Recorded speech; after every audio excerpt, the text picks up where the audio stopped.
समीर पाटील प्रकरणात रवींद्र धंगेकरांना न्यायालयाचा दणका बसलेला आहे। समीर पाटलांविरोधात वक्तव्य न करण्याच्या सूचना धंगेकरांना देण्यात आल्या।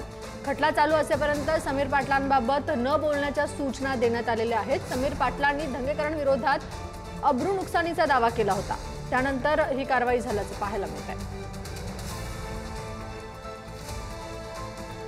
रवींद्र धंगेकर याने केलेल्या वक्तव्यावरून, मानहानीच्या वक्तव्यावरून, अब्रू नुकसानीच्या वक्तव्यावरून जे काही पुरावे आम्हाला कोर्टाच्या समोर निदर्शनास आणून द्यायचे होते ते माननीय न्यायालयाच्या समोर आम्ही निदर्शनास आणून दिलेले आहेत व त्या अनुषंगाने माननीय न्यायालयाने इसम रवींद्र धंगेकर यांना इथून पुढे समीर पाटील यांच्या विरोधामध्ये हा दावा सुरू असोस तोपर्यंत कोणतेही वक्तव्य करायचे नाहीत अशा कडक शब्दामध्ये